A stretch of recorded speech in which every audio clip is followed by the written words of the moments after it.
میخوام چشم بسته غیب بگم. بعد از ترند شدن نخل نیکولای شما شاهد ترند شدن گیاه یوکا خواهید بود و خب پیدا کردن یوکا با کیفیت عالی و ریشه پر به این آسونی نیست. پس حواستون باشه که ما رو گم نکنید. یوکا هم رنگ سبز داره هم ابلق و از لحاظ تنوع ظاهری هم به صورت تک شاخه توی بازار موجوده، هم چند شاخه و جزیره های خیلی بزرگ. از لحاظ ارتفاع و قد و قواره هم میتونین تو قد و قواره 50 سانتی پیدا کنین تا 2.5 متر و بیشتر.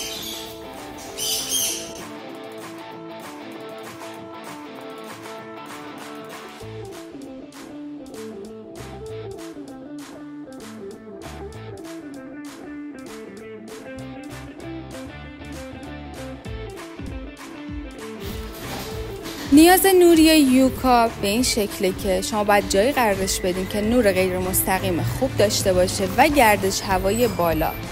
یعنی شما تو فصل بهار تا وسطای پاییز میتونین یوکاتون رو حتی روی تراس هم نگهداری کنین.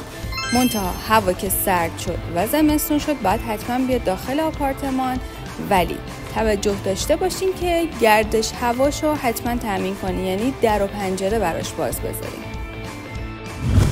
یوکا از اون گیاهایی که اگه فراموش کنین و یه مدتی هم بهش آب ندین خراب نمیشه، ولی حواستون باشه این اتفاق خیلی تکرار نشه.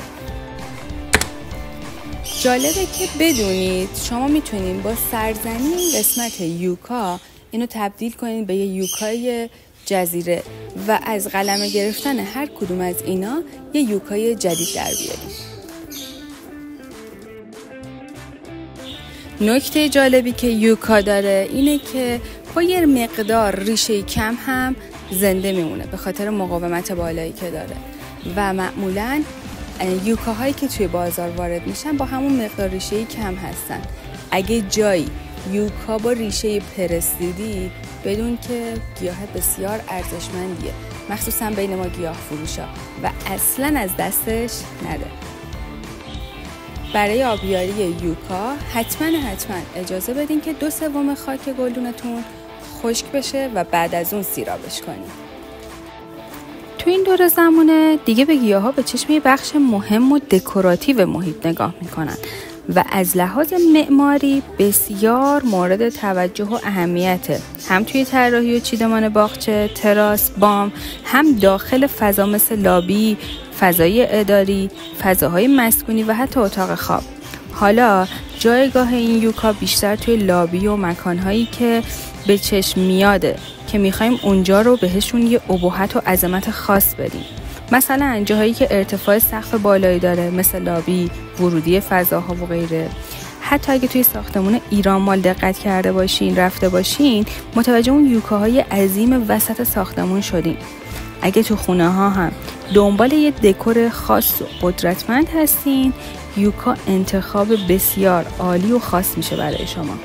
فقط حواستون باشه نور کافی و گردش هوای خوب از نیازهای اولیه این گیاه هستش. همونطور که میبینین ما توی فروشگاهمون توی بازار گل و گیاه آجودانیه تنوع خیلی زیادی از یوکاها رو داریم. از این مدل تک شاخه داریم تا اون جزیره های غول پیکر و این مدل‌ها دقیقاً از همونایی که خدمتتون عرض کردم، ریشه پرس، تنه قوی. شما اگه هر روزم به این گیاها آب بدین 10 سال طول میکشه تا از بین بره، انقدر که با کیفیت و خوبن. از لحاظ قیمتی هم اگه بخوام بهتون قیمت دقیق بدم، مثلا این یوکا هامون قیمتش حدوداً 1 تومنه و اون جزیره ها حدوداً 30 تومن میشه. ولی خب اگه میخواین دونه دونه عکس یوکا هامونو به همراه قیمت داشته باشین، فقط کافیه که شماره واتساپتون رو توی کامنت ها برای ما بنویسین.